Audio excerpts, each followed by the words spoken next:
Eh bien, bonjour à tous.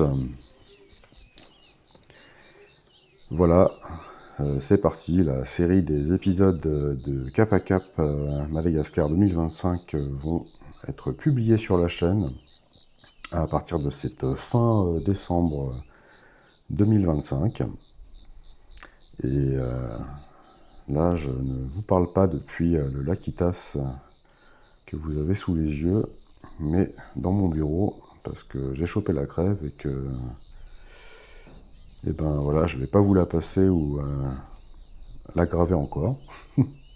Donc on fait un petit test d'enregistrement de voix off en studio pour ce Quad 9 numéro 22.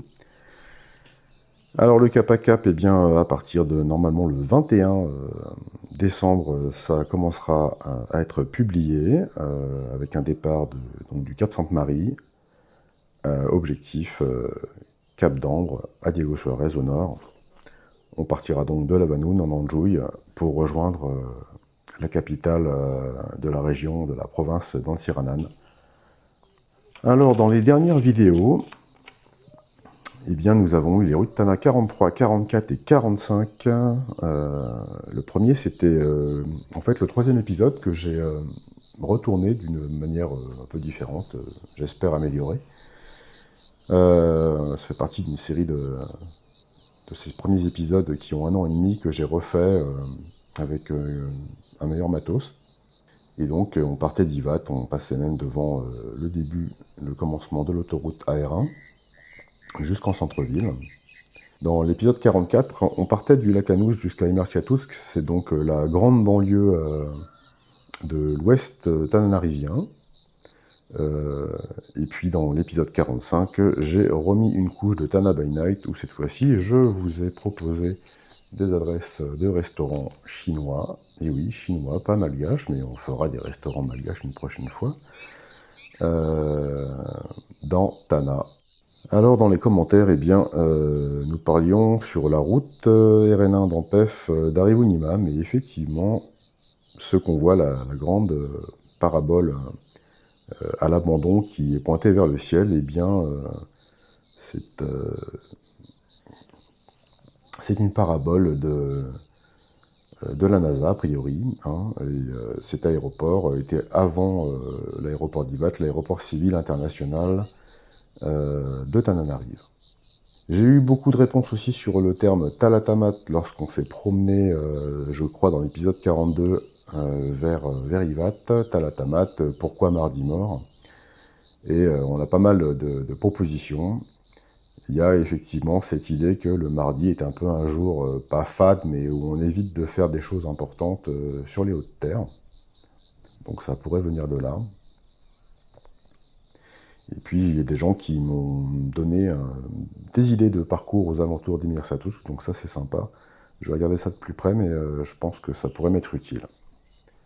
Voilà, je termine un peu sur la revue des commentaires. Oui, aussi, bon, quelque chose qui est assez navrant, qui est très triste, mais les morts sur la route, bah oui, à Madagascar, il y en a énormément.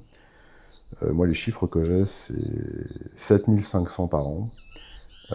Est-ce que c'est beaucoup? C'est énorme, parce que vu le nombre de voitures par habitant et le nombre de kilomètres de routes goudronnées, en France, on est à 3500. Et je pense qu'on est peut-être entre 10 et 20 000, enfin, il y a 8000 km de routes goudronnées à Madagascar. Si on prend le goudron qui est dans les villes, je ne sais pas combien ça fait. En France, on est à 1 100 000, je crois, hein, si on fait une recherche à ce sujet. Donc il y a aussi évidemment l'état des véhicules, la sécurité passive, le fait qu'il n'y ait pas de SAMU. Lorsqu'on a un accident, il y a de grandes chances d'y rester. Donc voilà, les statistiques de mortalité sur la route à Madagascar sont assez effrayantes et ça va certainement pas s'arranger dans l'immédiat. Alors dans les prochaines vidéos, là je fais vraiment un petit voix court, eh bien nous aurons Tana by Night la suite. Donc vous irez découvrir d'autres endroits de sortie dans Tana. J'ai également prévu de publier, c'est plus qu'une FAQ, là ça sera vraiment un guide spécial sur le fait de venir passer sa retraite à Madagascar, avec les avantages et les inconvénients, savoir si c'est vraiment fait pour vous ou pas.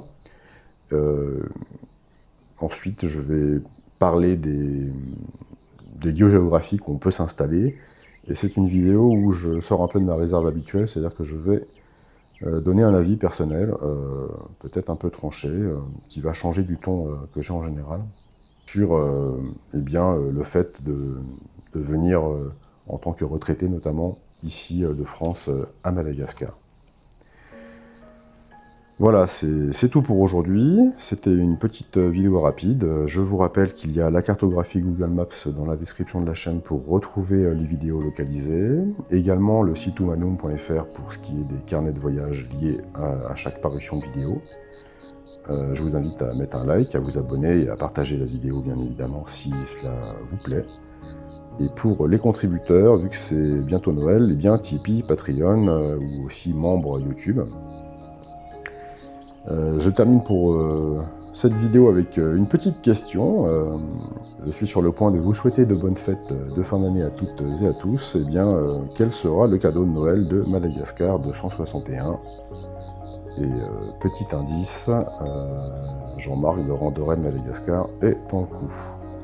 Allez, je vous dis à bientôt.